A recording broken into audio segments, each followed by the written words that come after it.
Ya, dia menikmati setiap gerakannya, menikmati setiap bacaannya, semua itu ada nilai pahalanya. Dan jangan berikan peluang syaitan untuk mengurangi kadar pahala dengan tergesa-gesa di gerakan, tergesa-gesa di bacaan. Ya, coba nikmati setiap gerakannya dan yakin ada pahalanya. Juga nikmati setiap bacaan yang kita ucapkan. Majelis Bijak, meneduhkan hati, mencerahkan jiwa. Kita akan melanjutkan Bapak Ibu sekalian materi bedah buku kita Riyadhus Shalihin yang tulis oleh Imam Nawawi rahimahullah, dan kita masih di bab 212 masalah bab qiyam atau keutamaan qiyamul lail, dan sudah beberapa hadis kita baca pada pertemuan yang lalu, bermula dari 3 buah ayat Al-Quran tentang perintah untuk sholat malam, yaitu surah Al-Isra ayat 79, surah Sajadah ayat 16, dan juga surah Az-Zariyat ayat 17. Dan ini semua menyebutkan tentang motivasi dari Allah subhanahu wa ta'ala terhadap hambanya yang beriman di malam hari meluangkan waktu untuk sujud dan ruku serta bermunajat kepadanya.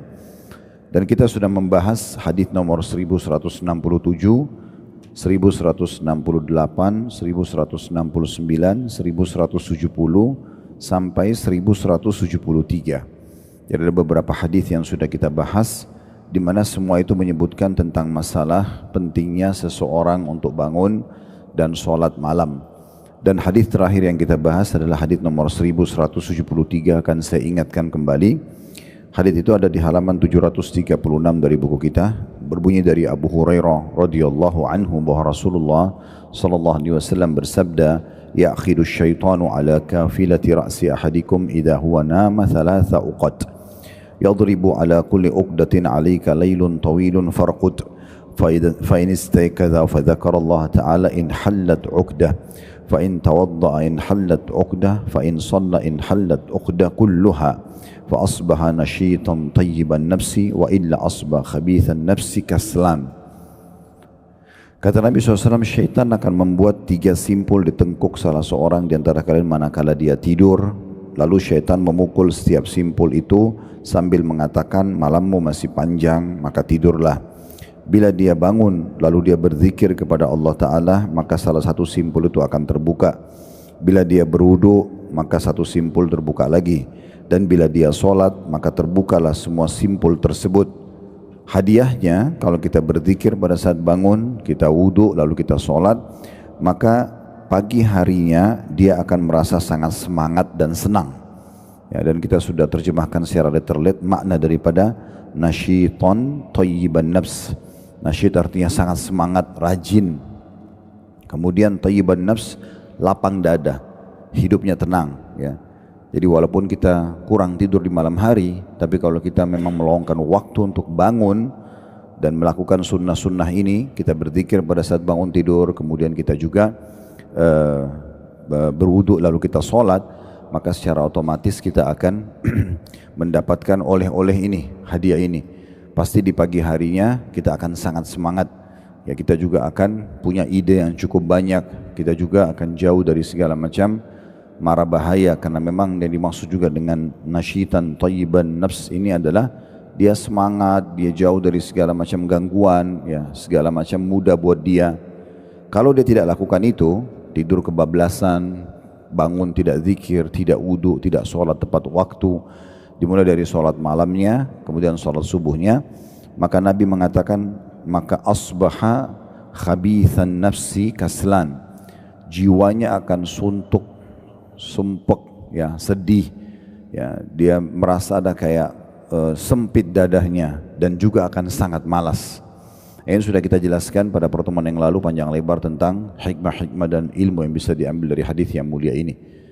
Kita akan masuk sekarang hadis nomor 1174. Dan ini hadis pertama kita bahas pada kesempatan ini. Berbunyi dari Abdullah bin Salam radhiyallahu anhu bahwa Nabi SAW bersabda, "Ayuhan nas, abshus salam wa at'imut ta'am wa sallu bil laili wan nasu niyam tadkhulul jannata bisalam." Wahai orang-orang, wahai sekalian manusia, seringlah atau selalulah tebarkan salam, kemudian berilah makan, kemudian sholatlah saat orang-orang sedang tidur. Niscaya kalian akan masuk surga dengan selamat. Diriwayatkan oleh Tirmidzi, dan beliau berkata hadis ini adalah hasan sahih. Hadis ini teman-teman sekalian adalah termasuk hadis pertama yang disebutkan oleh Nabi SAW pada saat beliau tiba di Madinah. Berarti menandakan memang hadis ini adalah termasuk hadis yang pertama yang disebutkan di awal hijrah. Dan kita tahu fase Mekah itu belum banyak berlaku hukum-hukum syariat. Makanya ayat-ayat Makkiyah yang turun di Mekah itu cenderung kepada kisah umat-umat sebelum kita tentang surga dan neraka, tentang tauhid kepada Allah SWT, karena masih penanaman pondasi keimanan. 13 tahun di Mekah itu dikenal ayat-ayat yang turun namanya ayat-ayat Makkiyah. Begitu juga dengan penyampaian hadis-hadis Nabi SAW. Belum ada perintah puasa, belum ada perintah jihad, belum ada perintah zakat. Ya. Salat saja Isra Mi'raj terjadi di tahun ke-11 dari masa kenabian. Artinya setelah 10 tahun berjalan dakwah di Mekah, baru proses Isra Mi'raj perintah salat 5 waktu itu di tahun ke-11-nya baru diperintahkan. Nah begitu juga dengan hadis-hadis Nabi SAW tentunya berbicara tentang umumnya masalah tauhid. Tapi di Madinah maka sudah mulai ayat-ayat Al-Quran yang turun di Madinah dikenal dengan ayat-ayat Madaniyah selama 10 tahun. Ini isinya hukum-hukum. Mulai disyariatkannya puasa Ramadan di tahun 2 Hijriah. Bahkan jumlah solat berubah itu di fase Madinah. Tadinya di Isra Mi'raj itu solat masing-masing 2 rakaat. Subuh 2, duhur 2, asar 2, maghrib 2, isya 2. Nanti fase Madinah baru berubah hukumnya. Subuh tetap, tapi duhur, asar dan isya ditambah 2 rakaat dan maghrib ditambah 1 rakaat. Adanya perintah jihad, adanya perintah zakat, adanya perintah haji dan umrah. Semua itu terjadi di fase Madinah. Nah berarti menandakan hadis ini kena disebutkan di Madinah dan awal sekali Nabi sebutkan hadis. Karena Abdullah bin Salam radhiyallahu anhu perawi hadis ini, dia salah seorang yang masuk Islam di awal-awal ya, dan dia langsung menyampaikan yang pertama Nabi sampaikan waktu manusia mengurumuni beliau sebelum beliau membangun Masjid Quba, penyampaian tentang hadis ini. Jadi menandakan hadis ini punya kedudukan yang sangat tinggi. Bergabung di dalamnya antara ibadah kepada Allah dan muamalah yang baik dengan manusia. Ini kurang lebih gambaran tentang kronologis hadis ini. Kita akan masuk faedah pertama dari hadis. Yang pertama adalah adanya perintah dari Nabi SAW untuk masuk ke dalam surga menebarkan salam. Afsyus salam, sebarkan.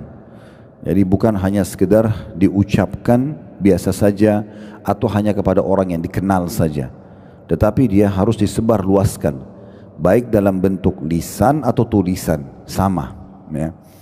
Berarti di sini apa yang dilarang untuk mengucapkan zikrullah di WC, di kloset WC itu, diantaranya adalah mengucapkan salam dan menjawab salam tidak boleh juga dalam bentuk tulisan.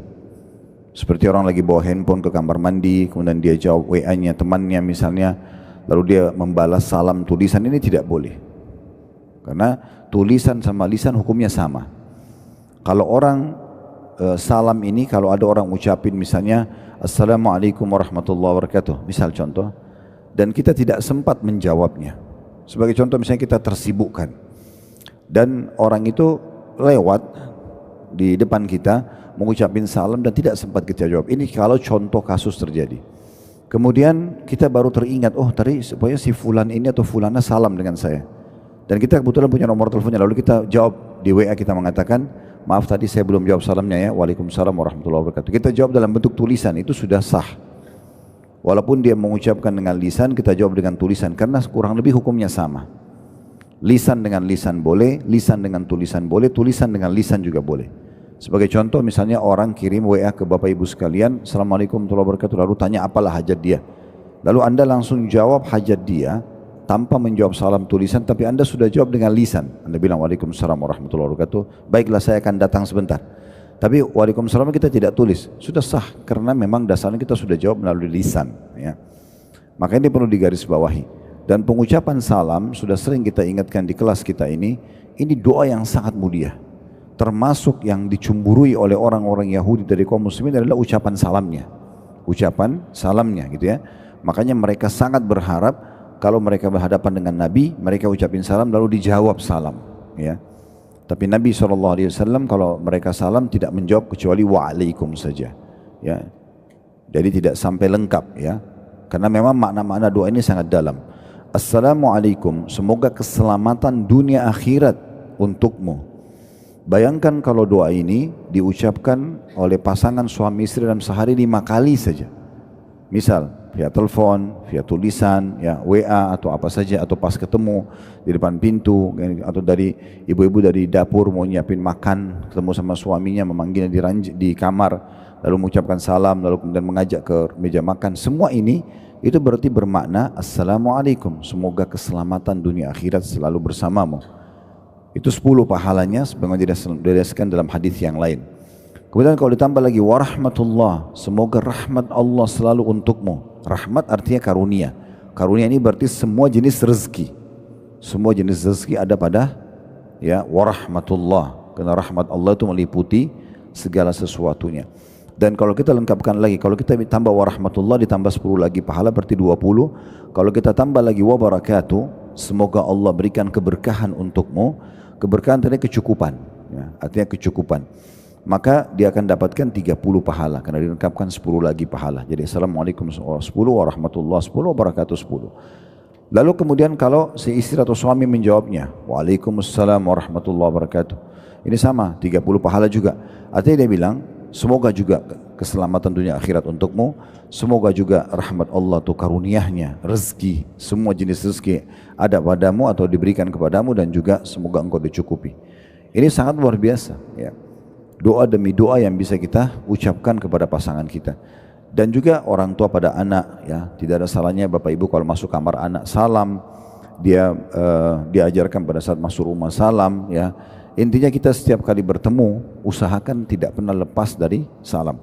Kata Nabi SAW, kalau dua orang muslim sedang jalan dan terpisahkan oleh batu atau pohon, kemudian salah satu memulai salam, maka dia adalah yang lebih baik di antara keduanya. Jadi tetap kita dianjurkan mengucapkan salam walaupun terpisah dengan pohon sama batu, lagi jalan ngobrol berdua, gitu kan. Nah, apalagi kalau kita dipisahin dengan dinding kamar, dinding dapur, ruang tamu dan seterusnya, maka salam perlu dihidupkan. Kembali kami ingatkan adalah keutamaan, salah satu keutamaan salam juga kata Nabi SAW, kalau seseorang akan masuk ke dalam rumahnya lalu ucapin salam, maka setan-setan di sekitar rumahnya mengatakan tidak ada tempat kepada teman-temannya, tidak ada tempat nginap buat kalian malam ini. Jadi dengan salam saja di depan pintu, walaupun tidak ada yang dengar, hanya kita sendiri karena tidak ada orang di rumah misalnya, sebagai perintah oleh Allah, dari Allah dan Rasul untuk salam, sebagaimana Allah jelaskan dalam surah An-Nur, ya, walaupun tidak ada orang, maka fasallimu ala anfusikum tahiyatan min indillah. Salam buat diri kalian sendiri. Buat diri kalian sendiri kalian bisa ucapkan salam sebagai kata sambutan yang baik dari Allah. Maka syaitan-syaitan akan bilang sama teman-teman, tidak ada tempat nginap buat kalian malam ini. Artinya penjahat tidak bisa masuk, ya. Yang menggerakkan penjahat-penjahat manusia melakukan kriminal, pencurian, pembunuhan, pemerkosaan itu adalah syaitan-syaitan jin. Kalau syaitan-syaitan jin saya tidak bisa masuk ke rumah, berarti syaitan-syaitan manusia lebih pantas tidak bisa masuk. Hanya dengan salam. Dan kalau dia baca bismillah pada saat mau makan, maka syaitan-syaitan berkata lagi pada teman-temannya di sekitar rumah itu, tidak ada makan malam buat kalian malam ini. Jadi jangan pernah anggap remeh sunnah-sunnah yang seperti ini, ya. Jadi hidupkan salam tersebut, ya. Kemudian yang kedua pelajarannya adalah untuk masuk ke dalam surga, wa at'imut ta'am, berikan makan kepada orang-orang. Ini termasuk ibadah yang jarang dipikirkan oleh banyak kaum muslimin, ya. Padahal sebenarnya memberi makan orang mampu atau orang miskin tetap sama pahalanya, ya. Jadi jangan kita pikir, oh saya bagi-bagi makanan untuk orang miskin saja, untuk anak yatim saja. Orang mampu pun bisa kita berikan makanan. Di pengajian seperti ini disiapin makanan, saya biasa lihat oleh pemilik rumah, jazahumullah khairan, semoga Allah balas pahala ini. Dan cukup banyak misalnya teman-teman kita yang lain, kadang-kadang ya ada tamunya datang dikasih makanan, ada keluarga datang dikasih makanan, atau kadang-kadang mentraktir teman-temannya misalnya, atau mengirim buka puasa, bukan hanya di Ramadan tapi puasa Senin Kamis, Ayyamul Bid misalnya, dia kirim ke rumah orang tuanya, ke rumah kerabatnya, ke pesantren, ke panti asuhan, apa saja. Ini semua termasuk memberikan makan. Sebagian salaf berkata, aku menyiapkan makanan kesukaan 10 orang temanku, ya, makanan kesukaan mereka, lebih aku sukai daripada aku sholat malam sunnah tahajud semalam suntuk. Karena mereka menganggap memberi makan itu bahkan lebih besar pahalanya daripada tahajud, ya, karena memang memberi makan orang membuat dia lebih kuat untuk beribadah, memunculkan rasa sayang dan cinta sama kaum muslimin, menghilangkan rasa lapar mereka, ya kan gitu. Bahkan kadang-kadang banyak orang tidak sadar dengan memberikan makan orang lain, mungkin dalam hatinya ada hasad atau iri, itu bisa hilang hanya dengan kita memberikan makanan misalnya. Nah, ini bagian hal yang sangat baik, dan dalam Islam cukup banyak dalam syariat Allah SWT memberi makan orang. Selain memberikan makan seperti disebutkan dalam hadis ini, berikan makan orang-orang selain sebarkan salam, karena di akhir hadis tadi kalian akan masuk surga dengan sambutan yang meriah. Maka juga ada kafarah namanya, denda, hukuman kalau kita mau bersihkan kesalahan kita. Seperti contoh orang berhubungan biologis yang hari suami istri di bulan Ramadan. Kan hukumannya, kafarahnya selain dia taubat kepada Allah dan membayar utang Ramadan itu, dia membebasin budak. Kalau tidak bisa baru pindah ke puasa 2 bulan berturut-turut. Kalau nggak bisa memberikan makan 60 orang, ya. Memberi makan, walaupun di sini memberi makan 60 orang miskin gitu ya. Tetapi memberi makan secara umum masuk dalam bagian kafarah gitu ya. Sama juga dengan orang bersumpah demi Allah misalnya, padahal sebenarnya dia keliru. Kan itu kafarahnya ada. Ya, ini. Dia bebasin budak, kalau tidak bisa maka dia berpuasa 3 hari berturut-turut, atau dia memberikan makan 10 orang miskin gitu kan. Jadi memberi makan ini bagian daripada hal yang diperintahkan dalam syariat Allah Subhanahu wa taala. Dan sudah kami jelaskan tadi, di antara hikmah kata ulama, bisa melunakkan hati orang di depan kita, bisa menunjukkan rasa kasih sayang di antara mereka, bisa menghilangkan rasa hasad dalam hati karena kita berbagi dengan dia, apalagi makanan yang kita makan itu ya. Makanya Nabi SAW juga anjurkan para pembantu di rumah pun, ya, asisten rumah tangga. Kata Nabi SAW, janganlah seseorang di antara kalian dibawakan makanan oleh pelayannya, kecuali dia sudah mengajaknya makan bersama atau dia memberikan bagian darinya, karena dia sudah terlibat dalam pengurusan makanan itu. Dia sudah cium baunya, dia sudah lihat bentuknya, ya. Dia juga pengen, jadi tidak lagi namanya ngambil makanan di kulkas diam-diam atau di dapur, yang menjadi haram buat dia. Nah, seperti itulah, dan cukup banyak hikmah dalam masalah ini. Pelajaran yang ketiga yang bisa diambil adalah, ini yang jadi saksi bahasan kita, dan sholatlah di malam hari. Memang poinnya di saat manusia sedang tidur. Tapi ngantuk ustadznya, memang ngantuk memang hari, memang waktu tidur. Ya, tetapi kita sudah jelaskan, kalau Bapak Ibu kembali ke awal buku kita ya, kita kembali 1 lembar ke belakang, itu Allah memang menyebutkan di 2 ayat Al-Quran, surah Sajdah ayat 16 dan surah Zariyat ayat 17, tentang ciri khasnya kaum muslimin. Memang kita ini sedikit tidur di malam hari, atau kita tidur di awal malam, nanti di akhir malam kita banyak menghabiskan bermunajat atau berdua dengan Tuhan kita Allah Subhanahu wa taala. Itu Allah sebutkan dalam surah Sajdah ayat 16, tatajafa junuhum anil madaji'. Ciri-ciri ahli surga adalah lambung mereka jauh dari tempat tidur mereka. Kemudian dalam surah Az-Zariyat, kanu qalina minal laili ma yahja'un. Mereka sangat sedikit tidur pada malam hari. Maksudnya di sini sangat sedikit adalah ada waktu yang mereka pakai tidur, ada waktu yang mereka pakai untuk ibadah. Bukan semuanya dipakai untuk tidur, gitu ya. Jadi secapek apapun usahakan tidak luput, walaupun cuma 2 rakaat atau mungkin minimal witir 1 rakaat dikerjakan, agar di malam itu kita tercatat tetap hadir menghadap kepada Allah Subhanahu wa taala di saat Allah Azza wa Jalla turun ke langit bumi dan memberikan peluang kepada kita. Siapa yang punya hajat dipenuhi, siapa yang minta tolong akan dibantu, dan siapa yang punya dosa beristighfar maka akan dimaafkan. Dan ini semua, ketiga perbuatan ini, menyebarkan salam, memberikan makan dan sholat pada malam hari di waktu manusia sedang tidur, maka kalian akan masuk ke dalam surga dengan selamat atau dengan sambutan yang meriah. Saksi bahasan kita adalah perintah yang ketiga, sholatlah di malam hari sewaktu manusia sedang tidur. Hadis selanjutnya nomor 1175 berbunyi dari Abu Hurairah radhiyallahu anhu, beliau berkata, Rasulullah sallallahu alaihi wasallam bersabda, afdhalus siyami ba'da ramadhana syahrullahil muharram wa afdhalus salati ba'dal fardhati salatul lail. Sebaik-baik puasa setelah Ramadan adalah puasa Allah Al-Muharram, dan sebaik-baik solat setelah fardu adalah solat malam. Dari hadis ini saya kita ambil pelajaran yang pertama, ada istilah afdal dalam agama kita. Maksudnya lebih besar pahalanya, lebih Allah cintai, ya, lebih memberatkan timbangan amal hari kiamat, lebih mudah meninggikan derajat di surga, itu namanya afdal. Nah, target kita setelah kita mengerjakan sebuah jenis ibadah Bapak Ibu sekalian adalah 2 hal. Yang pertama, mengejar afdaliyah, cari di jenis ibadah yang sama mana yang lebih afdal, lebih besar lagi pahalanya. Seperti contoh, sholat duha 2 rakaat punya keutamaan. Mau lebih afdal 4 rakaat, ada lebih afdal lagi 8 rakaat misalnya. Kita cari selalu yang lebih afdal. Kita tingkatkan secara kuantitas dan kualitas ibadah kita. untuk mengejar afdaliyahnya gitu ya. Sholat malam bagus semuanya. Anda kerjakan di awal malam kah, pertengahan malam kah, tapi di akhir malam lebih afdal. Menjelang subuh, sepertiga malam, maka kita cari yang lebih afdalnya, kan kita. Nah, contoh-contoh saja itu ya. Umrah misalnya, sepanjang tahun bagus, pahalanya semua besar. Tapi afdalnya kapan? Ramadan misalnya. Karena dia lebih sama dengan haji bersama Nabi. Maka kita kalau bisa umrah beberapa kali dalam setahun, ada umrah Ramadan tidak luput, misal contoh. Nah, itu contoh-contoh, dan banyak sekali masalah-masalah afdaliyah. Kita bisa tinggal mencari di setiap jenis ibadah itu biasanya tetap ada yang afdalnya, yang lebih baik ya. Sholat kayak tadi misalnya, di awal waktu lebih afdal daripada sholat setelahnya gitu ya. Orang yang datang takbiratul ihram pertama imam lebih afdal daripada orang yang masbuk 1 rakaat misalnya. Nah seperti itulah afdaliyah ya. Itu yang harus kita lakukan supaya kita bisa mendapatkan maksimal pahala gitu ya. Karena memang mengejar afdaliyahnya ini penting ya. Itulah yang dimaksudkan di sini kata Nabi SAW, afdal puasa setelah Ramadan adalah puasa bulan Allah Muharram. Tapi kita sedang menjelaskan makna afdalnya ya. Jadi setelah kita mulai mengerjakan satu jenis ibadah, Bapak Ibu perhatikan afdaliyah.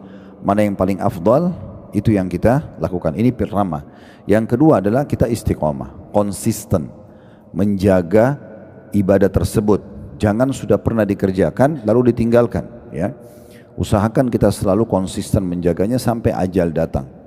Itu beranjak daripada hadis ya, yang mirip ini di hadis nomor 1171. Kita pernah jelaskan di pertemuan yang lalu ini ya. Bisa Bapak Ibu lihat di halaman 736 di nomor 1171, di mana Nabi SAW menasihati Abdullah bin Amr bin As. Beliau mengatakan, wahai Abdullah, janganlah seperti fulan, dulu dia biasa sholat malam tapi sekarang dia meninggalkannya. Jadi jangan, dulu saya waktu masih gadis saya sholat malam terus, itu dulu. Sekarang gimana ya? Ini tidak boleh kita jadikan patokan dulu kita pernah beramal. Dulu sudah selesai, sudah dicatat ya. Sekarang ke depannya bagaimana? Harus lebih baik daripada yang sebelumnya. Sebagaimana kita waktu menyinggung hadis nomor 1171 juga, jangan pernah bangga dengan amal orang lain. Ibuku itu rajin sekali hafal baca Quran, ayahku itu rajin sekali bolak-balik umrah atau sholat malam atau ke masjid. Kalau anda sendiri bagaimana? Kita sendiri harus punya amal ya.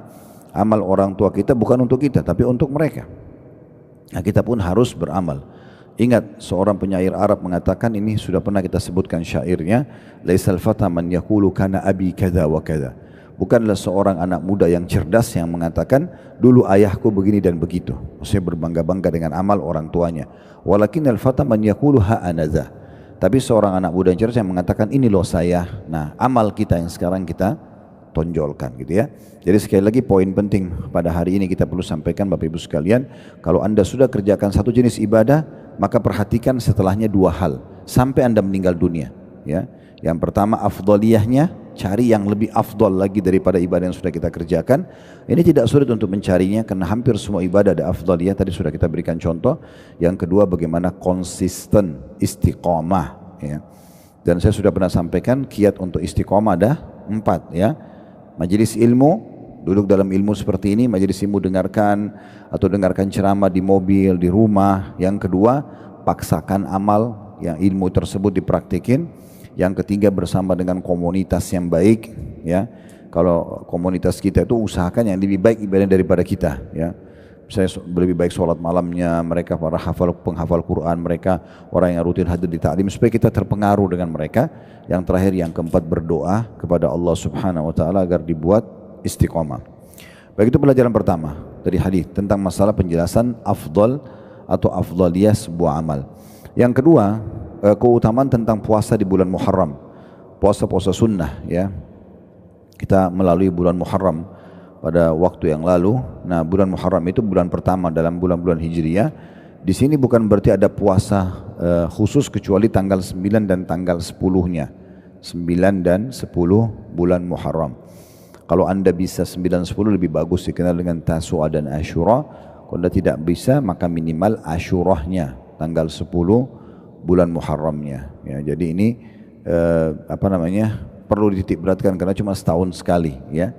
Kemarin pas kami lagi adakan daurah manajemen rumah tangga di Bandung, yang manajemen rumah tangga Islami 4 itu bertepatan 9-10 Muharram.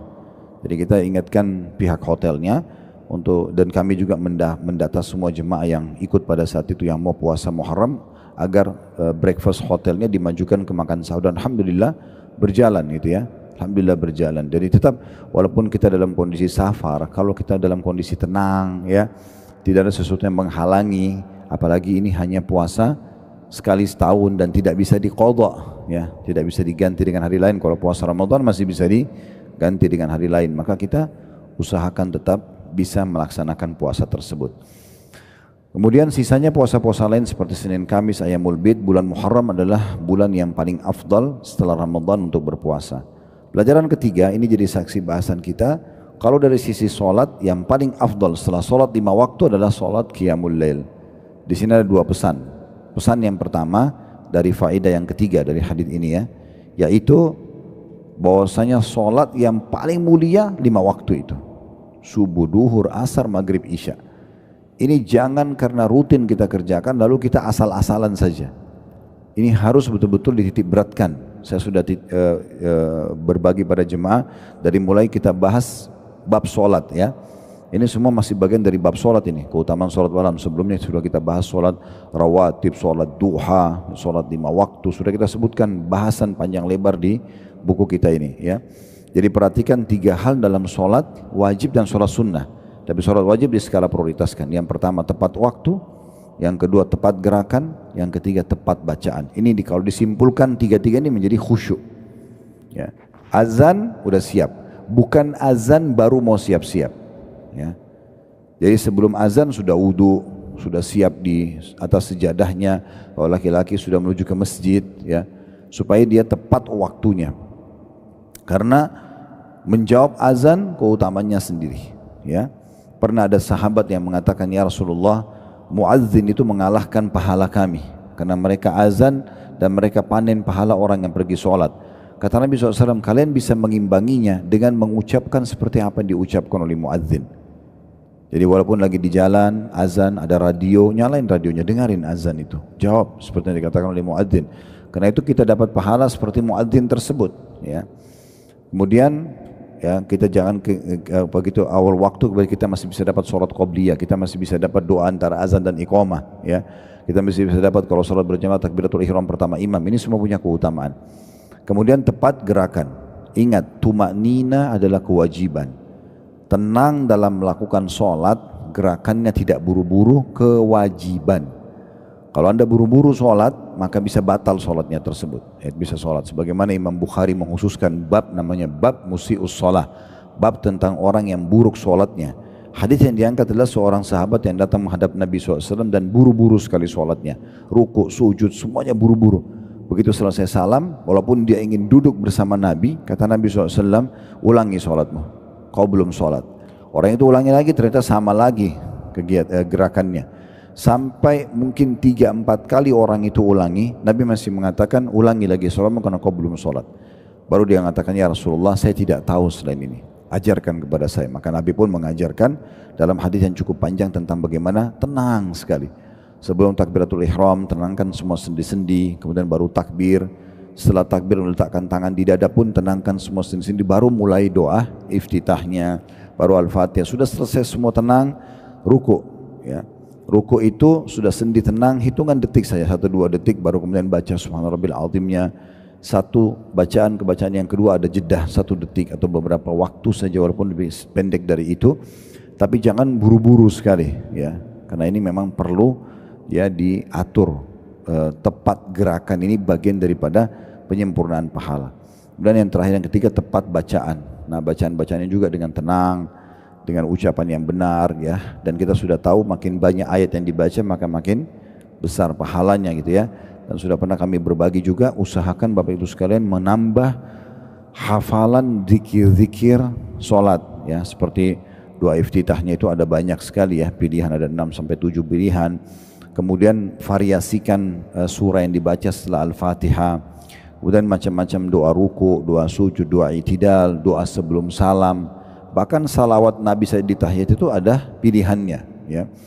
Maka kita usahakan menghafal semua ini dan kita bisa variasikan. Itu makin memberikan banyak pahala.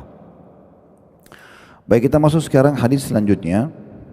Hadis nomor 1176 dari Ibnu Umar radhiyallahu anhu bahwa Nabi sallallahu alaihi wasallam bersabda, "Salatul laili mathna mathna, fa idza khifta as-subha fa'autir biwahida."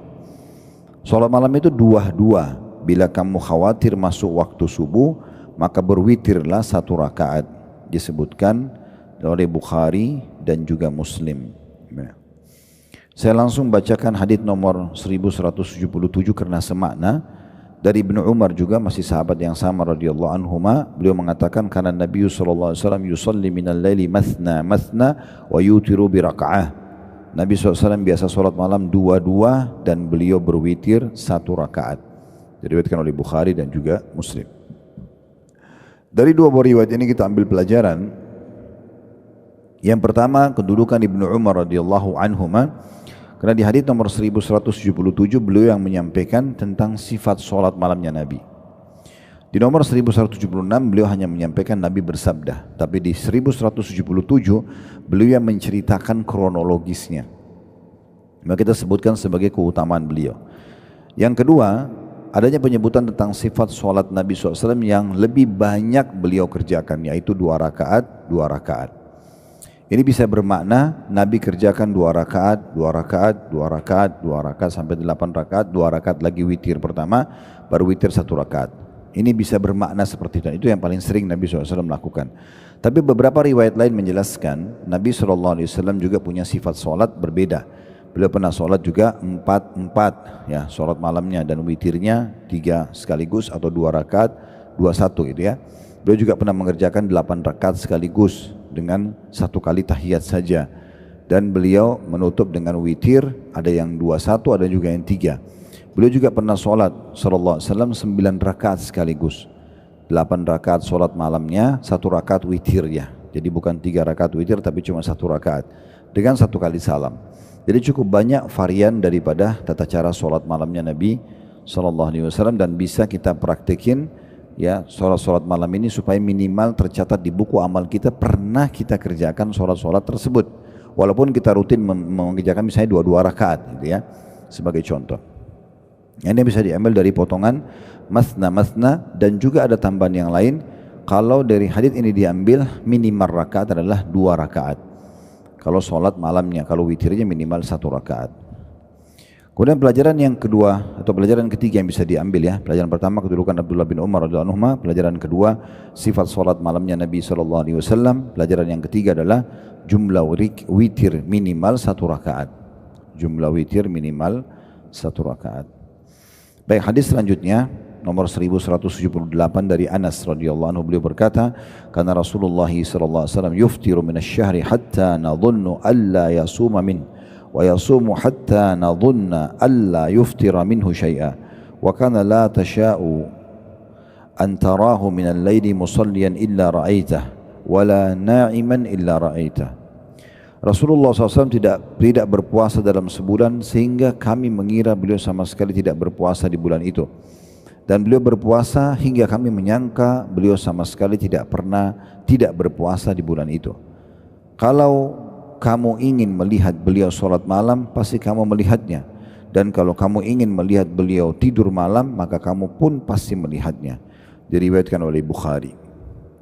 Dari hadis ini kita ambil pelajaran langsung saja. Yang pertama, kedudukan Anas radhiyallahu anhu. Ini salah satu sahabat sekaligus pembantu Nabi sallallahu alaihi wasallam ya. Beliau dititipkan oleh ibunya Ummu Sulaim radhiyallahu anha kepada Nabi SAW.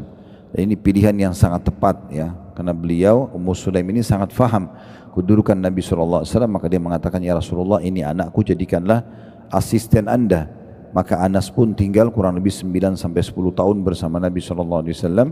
Dari umur 9 tahun sampai Nabi SAW meninggal. Dan beliau banyak menukil kisah-kisah kejadian Nabi SAW di rumah ya, dan penyampaian hadis-hadis Nabi yang kadang-kadang ada wahyu turun, beliau menyampaikan kepada sahabat yang terdekat yang ada. Ini makanya beliau termasuk salah satu dari sahabat yang banyak merawi hadis dari kalangan sahabat laki-laki.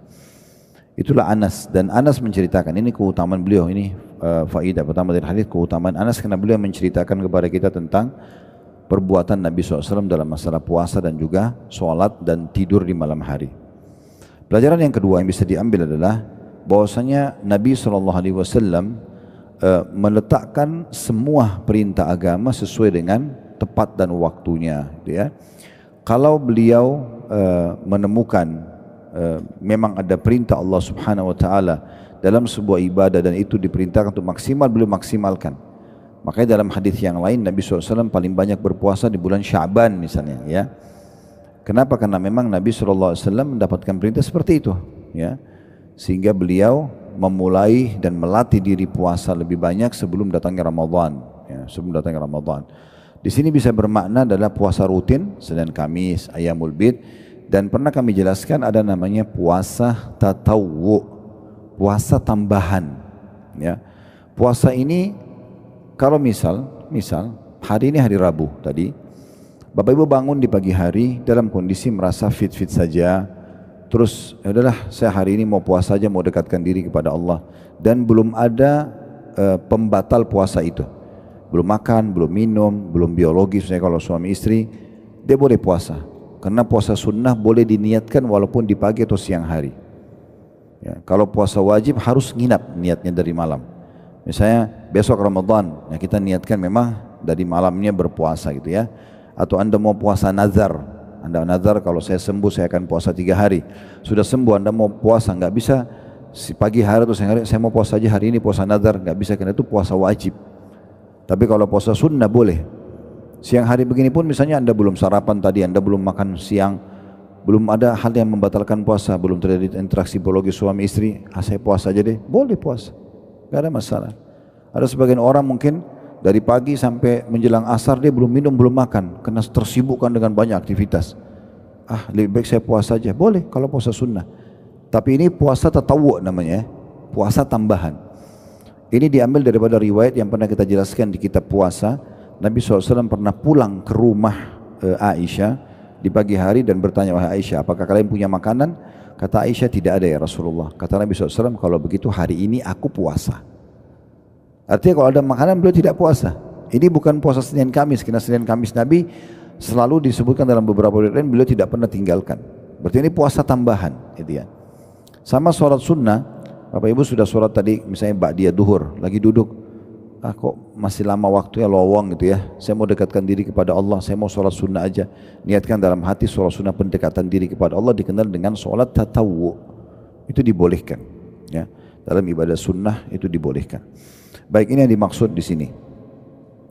Kemudian pelajaran yang ketiga yang bisa diambil adalah bagaimana Nabi SAW juga membagi di malam hari antara beliau tidur dan beliau sholat, ya.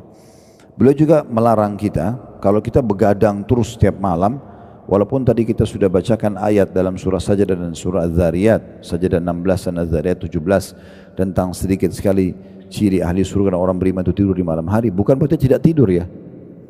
Karena Nabi SAW pernah mengingatkan sahabat yang berjanji untuk dirinya di masjid dan didengar oleh semua sahabat. Ada 3 orang yang berjanji tidak mau mengganggu ibadah dia kepada Allah, tapi mereka keliru dalam menyampaikan janji mereka itu. Yang satu bilang, saya mulai sekarang puasa, tidak mau buka puasa sampai sudah tidak tahan, dia. Jadi kayak misalnya sekarang lagi puasa, azan maghrib masih kuat, tahan lanjut lagi sampai besok.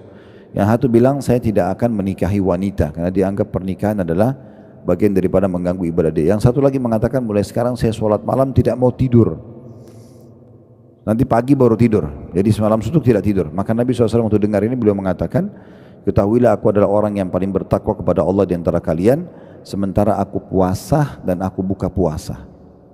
Tidak ada beban seperti itu harus tunggu sampai 3 hari baru buka puasa. Dalam Islam tidak, ini namanya puasa wisol, nggak boleh, ya. Kalau Nabi SAW memang ada puasa ini khusus untuk beliau, puasa kadang-kadang nanti hari kedua beliau buka puasa itu ada, tapi khusus untuk Nabi SAW.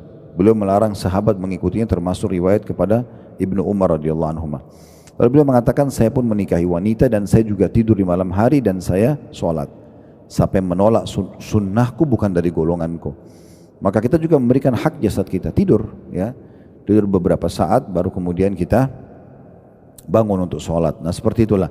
Makanya Anas mengatakan kalau anda ingin melihat Nabi di malam hari sholat, anda akan pasti menemukan dia selalu sholat malam hari.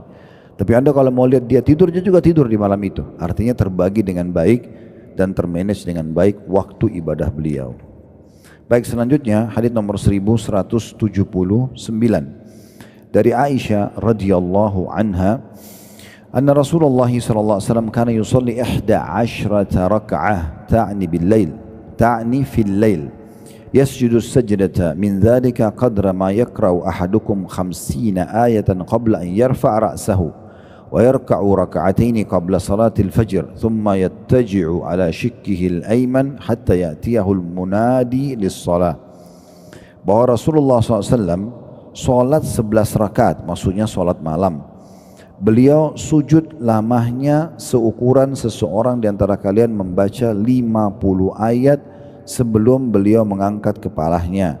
Lalu beliau solat 2 rakaat sebelum solat subuh, kemudian berbaring di atas badan bagian kanannya hingga muadzin datang kepada beliau. Diriwayatkan oleh Imam Bukhari. Hadis ini memberikan gambaran kepada kita yang pertama, pelajarannya kedudukan Ummul Mukminin Aisyah radhiyallahu anha, karena beliaulah yang menyampaikan kepada kita tentang sifat solat malamnya Nabi ini. Pelajaran yang kedua, bahwasanya jumlah solat malamnya Nabi yang biasa beliau kerjakan adalah 11 rakaat. Walaupun sudah kita bahasakan tadi, bisa minimalnya 2 rakaat, kalau solat malamnya witirnya minimal 1 rakaat. Bisa anda pilih berapa rakaat saja, ya. Dan pendapat ulama seperti Imam Ahmad mengatakan jumlah solat malam Nabi 11 rakaat bukan berarti terbatas sampai 11 rakaat. Artinya kalau ada orang yang mau lebih dari itu, dalam pendapat beliau boleh saja. Ya, misalnya ada orang mau solat 13 rakaat, misal 10 rakaat solat tahajudnya, 3 rakaat witirnya misalnya. Atau ada orang mau lebih daripada itu. Ya, sebagai contoh kalau anda lihat di akhir Ramadan di Mekah ada solat tarawih, ya, itu sekitar 10 rakaat misalnya. Nanti qiyamul lailnya ada lagi 11 atau 13 rakaat itu, ya. Berarti kan 20 rakaat lebih. Dan di masa Umar juga pernah dikerjakan sampai 23 rakaat itu, ya, tergantung kemampuan seseorang, ya. Ini pelajaran kedua yang bisa diambil tentang sifat sholat Nabi dan jumlah rakaatnya, tapi tidak terbatas 11 rakaat. Ada jumlah minimal, ada juga boleh tidak ada maksimalnya. Pelajaran ketiga, bahwasanya pentingnya seseorang muslim kalau sujud tidak tergesa-gesa. Dan ini cukup banyak hadis lain yang mendukung perkataan Aisyah, Nabi SAW kalau sujud, ya, satu sujudnya itu ukurannya sama dengan membaca 50 ayat. Itu kan berarti lama, ya, 50 ayat, ya. Jadi kalau kita baca 50 ayat itu kurang lebih anda kalau qul huwallahu ahad itu kan 4 ayat, ya. Kalau anda ulangi 10 kali baru 40 ayat, ya. Berarti kurang lebih 12 sampai 13 kali seperti mengulangi qul huwallahu ahad itu dalam satu sujudnya. Ya, supaya mudah dipahami kita datangkan qul huwallahu ahad gitu, ya. Nah seperti itulah. Artinya di sini Nabi SAW memberikan contoh kepada kita bagaimana pentingnya seorang muslim memaksimalkan sujudnya. Karena ada sebuah hadis yang berbunyi akrabu abdun ila rabbih wa huwa sajid falyukthiru fihi du'a atau kama qala Nabi SAW. Seseorang dari kalian atau seorang hamba itu paling dekat dengan Tuhannya pada saat dia sedang sujud, maka perbanyaklah doa. Maka jangan sia-siakan di saat kita sedang sujud untuk bermunajat kepada Allah Subhanahu wa ta'ala. Dan kita pernah jelaskan kisah Sufyan ats-Tsauri rahimahullah yang dapat julukan Sajjad. Ini seorang ulama tabi'in dapat julukan ahli sujud karena suka sekali sujud, dan kalau sujud lama sekali. Kalau sujud lama sekali. Maka beliau dapat julukan ini karena memang memaksimalkan sujudnya. Sampai temannya mengatakan, saya pernah meninggalkan Sufyan sementara dia mau sholat sunnah. Begitu dia takbir, saya mulai tawaf. Dia bilang, saya tawaf 7 kali, Sufyan masih di sujud yang pertamanya, ya, karena lamanya sujud gitu, ya. Jadi memang mereka memaksimalkan sujudnya, bukan buru-buru, ya, karena ini tempat yang paling dekatnya seorang hamba dengan Tuhannya Allah Subhanahu wa ta'ala. Jadi pelajaran pertama kedudukan Aisyah radhiyallahu anha, yang kedua tentang jumlah solat malam Nabi SAW, kemudian yang ketiga tentang pentingnya seseorang memaksimalkan dan melamakan sujudnya, kemudian yang keempat pentingnya seseorang menjaga rakaat sunnatul fajr. Ini sudah pernah kita jelaskan di babnya khusus ya. Karena dikatakan setelah sholat malam, sholat witir, Nabi SAW begitu azan, selepas azan sholat 2 rakaat ya sunnatul fajr yang sudah kita tahu lebih baik daripada dunia dan seluruh isinya. Pelajaran yang terakhir yang bisa diambil adalah pentingnya seseorang menjalankan sunnah ini. Tapi jangan kebablasan ya. Yang dimaksud sini adalah ittija. Ittija ala syikil aiman, maksudnya Nabi SAW kalau sudah sholat sunnah qabliyah subuh itu, beliau berbaring di sisi kanannya ya. Ada juga makna ittija, itu adalah meletakkan siku di tanah, melonjorin kaki ke sana ya, sehingga memang bagian perut, paha, perut semuanya ini itu berada di sandaran gitu ya, tapi kita ditopang dengan siku. Atau memang syikil aiman juga bisa bermakna seperti orang kalau mau tidur di sisi kanan dengan meletakkan tangan di pipi lalu berbaring sejenak, tapi bukan tidur ya. Kalau hanya untuk menjalankan sunnah Nabi, sini dikatakan Nabi SAW berbaring di atas badan bagian kanannya hingga muadzin datang kepada beliau.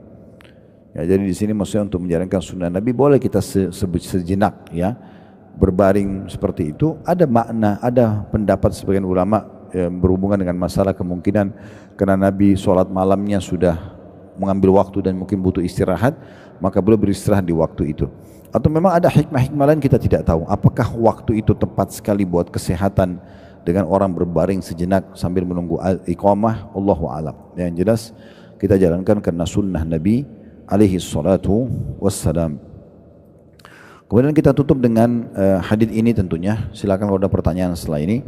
Hadits nomor 1180 dari Aisyah radhiyallahu anha, beliau berkata, maka Rasulullah sallallahu alaihi wasallam yazidu fi Ramadan wala fi ghairihi ala 11 rak'ah yusalli arba'an fala tas'al an husnihinna wa tulihinna thumma yusalli arba'an fala tas'al an husnihinna wa tulihinna thumma yusalli thalathan faqultu ya Rasulullah atanamu qabla an tutir faqala ya Aisyah inna 'ainayya tanamani wa la yanamu qalbi. Kata Aisyah radhiyallahu anha, Rasulullah SAW tidak pernah sholat di Ramadan atau di luar Ramadan lebih dari 11 rakaat. Maksudnya sholat tahajudnya. Beliau sholat 4 rakaat. Jangan bertanya tentang panjang dan indah atau bagusnya. Kemudian beliau sholat lagi 4 rakaat. Jangan bertanya tentang panjang dan juga bagusnya. Kemudian beliau sholat 3 rakaat. Lalu saya bertanya, ya Rasulullah, apakah engkau tidur sebelum berwitir? Maka beliau menjawab, wahai Aisyah, sungguhnya kedua mataku tidur tetapi hatiku tidak. Hadis ini diriwayatkan oleh Bukhari dan juga Muslim atau muttafaqun alaih. Bagian diberikan tanda, nanti insya Allah kita akan lanjutkan di nomor 1181 di pertemuan akan datang ya. Sampai mungkin di akhir bab, kita tidak tahu ya bisa selesai atau tidak, di 1194. Menjelas hadis ini memberikan pelajaran yang pertama bagi ibu sekalian kedudukan Ummul Mukminin Aisyah radhiyallahu anha, di mana beliau menceritakan tentang kejadian ini kepada kita. Karena beliau sebagai seorang istri lebih faham tentang bagaimana kondisi suaminya Nabi Muhammad SAW kalau di rumah. Ya. Pelajaran yang kedua, ulama berbicara dan membahas tentang masalah penyampaian Aisyah. Nabi SAW di Ramadan dan di luar Ramadan tidak pernah menambah lebih dari 11 rakaat. Nah di sini apakah maknanya ini mutlak? Nabi enggak pernah sholat kurang atau lebih dari 11 rakaat? Ulama membahas. Jadi dua pendapat. Pendapat yang pertama, ada yang mengatakan letterlet seperti itu. Berarti memang Nabi di Ramadan, luar Ramadan memang cuma 11 rakaat. Nah, orang yang berpegang pada pendapat ini mengatakan kalau orang di Ramadan sudah sholat tarawih 11 rakaat, walaupun mau tahajud lagi sudah enggak bisa. Kalau dia sudah sholat 11 rakaat, dia enggak bisa lagi tahajud di malamnya. Yang penting jumlahnya 11 rakaat. Nah seperti itu pendapat pertama. Pendapat kedua, dan ini lebih kami cenderung dengan pendapat kedua ini, yang mengatakan sebenarnya perkataan Aisyah ini bukan mutlak. Aisyah radhiyallahu anha menceritakan tentang apa yang dia tahu waktu Nabi di rumahnya. Ya. Karena Nabi berpoligami, maka Nabi setiap malam berpindah. Maka bisa saja di malam Aisyah bercerita, kalau di malamku, seakan-akan beliau mengatakan begitu, Nabi tidak pernah sholat lebih dari 11 rakaat. Tapi bukan berarti di malam yang lain beliau tidak sholat lebih ataupun kurang dari itu. Nah, terbukti ada juga riwayat yang lain, Nabi SAW itu sholat sampai 13 rakaat gitu ya. Kemudian pelajaran yang ketiga, ini juga menyebutkan tentang salah satu cara sholat malam Nabi. Tadi di hadis sebelumnya kan dibilangi oleh Aisyah mengatakan mathna mathna, ya. Anas bin Malik ya berkata di hadis nomor 1178, kalau sholat malam Nabi itu 2 rakaat. Hadis Ibnu Umar, maaf. Hadis Ibnu Umar nomor 1177. Tapi di sini Aisyah mengatakan sholat malam Nabi 4 rakaat, 4 lalu witir 3, gitu ya. Berarti menandakan memang ada ya beberapa tata cara sholat malamnya Nabi SAW. Nah, sampainya kepada kita tata cara ini, Bapak Ibu boleh pilih salah satu yang dirutinkan. Misalnya 2 rakaat, 2 rakaat, 2 rakaat, 2 rakaat, 4 rakaat selesai, witirnya 21. Anda mau rutinkan itu silahkan. Tapi coba lakukan walaupun sekali seumur hidup, divariasikan yang 2 kemudian witirnya 3 tanpa tahiyat pertama. Karena ini pernah juga dinukil dari Nabi SAW. Sesekali kerjakan juga 4-4-2-1. Sesekali kerjakan 4-4-3 ya, dengan 1 kali salam ya, 4-nya 1 kali salam, 4 1 kali salam, witirnya 1 kali salam. Itu yang disebutkan dalam hadis ini ya. Nabi SAW juga pernah 8-2-1 ya, pernah juga 8-3. Pernah juga Nabi sholat 9 rakaat, bahkan Nabi pernah sholat 11 rakaat sekaligus. Ya. Tetapi ini mungkin orang yang sudah rutin kerjakan sholat malam, tidak jadi beban buat dia. Kalau Bapak Ibu baru seminggu 2 minggu sholat malam, jangan langsung 11 rakaat nanti lupa, ini sudah rakaat ke-7 atau ke-8 nih, kayaknya. Ya. Jadi Anda mulai pelan-pelan, tapi orang yang sudah rutin, apalagi dia mau membaca banyak ayat Al-Quran, biasanya dia tidak mau ada jedah tahiyatnya, maka dia lanjut terus. Ya. Itu bisa saja. Ya, itu bisa saja gitu ya. Kemarin waktu di daurah kita ada acara sholat malam bersama, saya sengaja praktikin yang 11 rakaat. Sebab memang mungkin jemaah belum terbiasa. Maka saya coba ini loh, ada salah satu sunnah contoh dalam sholat kita lakukan. Walaupun sekali seumur hidup, minimal tercatat di buku amal kita pernah jalankan sunnah itu. Ya, supaya tidak monoton di satu jenis saja, maka semua bisa tervariasikan. Nah seperti itulah. Pelajaran keempat tentang pentingnya seseorang melamakan sholatnya dan memperindah. Ya, dia menikmati setiap gerakannya, menikmati setiap bacaannya, semua itu ada nilai pahalanya. Dan jangan berikan peluang syaitan untuk mengurangi kadar pahala dengan tergesa-gesa di gerakan, tergesa-gesa di bacaan. Ya, coba nikmati setiap gerakannya dan yakin ada pahalanya. Juga nikmati setiap bacaan yang kita ucapkan. Makanya kami pernah berbagi tipsnya, kalau sholat sir pun kecilin suara, duhur dan asar tetap mengecilkan suara saja. Artinya suara tetap keluar tapi hanya kita yang dengar. Jangan baca dalam hati. Habis itu mata tertutup, ruangan gelap. Ya, Bismikallahumma amutu wa ahya, gitu ya. Ya. Selanjutnya pelajaran yang terakhir yang bisa kita ambil adalah bagaimana Nabi SAW memberikan kelebihan. Bagaimana Allah memberikan kelebihan kepada Nabi SAW ya. Nabi itu kalau tidur matanya tertutup tapi hatinya tidak tidur. Kalau kita kan semuanya tidur gitu ya, tidak sadar udah. Tapi kalau Nabi tidak seperti itu. Jadi ada beberapa hal yang Nabi diberikan oleh Allah tidak diberikan untuk kita. Seperti contohnya ini ya, Nabi SAW itu kalau mata tidur tertutup tapi beliau itu tahu apa yang sedang terjadi. Kuasa Allah Subhanahu wa taala. Sebagaimana juga beliau pernah menyampaikan kepada para sahabat, luruskan dan rapatkan saf kalian karena saya bisa melihat kalian dari depan. Nabi bisa tahu sementara jadi imam siapa di antara makmum yang berantakan safnya. Itu kuasa Allah. Hadis tentang Isra dan Mi'raj, waktu ditanyakan oleh Abu Jahal, ya, dia mau mempermalukan Nabi supaya menceritakan memalukan Nabi, bagaimana kau bisa ke Palestina sementara kau belum melihatnya? Maka Abu Bakar mengatakannya, Rasulullah ceritakan pada kami Masjid Aqsa. Maka Nabi SAW mengatakan, Allah pun membukakan untukku Masjid Aqsa seperti aku melihatnya. Maka Nabi ceritakan tentang pintu gerbangnya, gerbang-gerbangnya, tentang jendela-jendelanya detail, sehingga orang-orang Quraisy yang pernah ke sana mengatakan oh benar gitu ya. Sehingga mereka hanya membenarkan kejadian Isra dan Mi'raj. Dan cukup banyak masalah-masalah yang lain mungkin yang tidak ada kecuali dikhususkan untuk beliau saja sallallahu alaihi wasallam. Kurang lebih seperti itu. Subhanakallahumma bihamdika asyhadu an la ilaha illa anta astaghfiruka wa atubu ilaik. Wassalamualaikum warahmatullahi wabarakatuh. Majelis Bijak, meneduhkan hati, mencerahkan jiwa.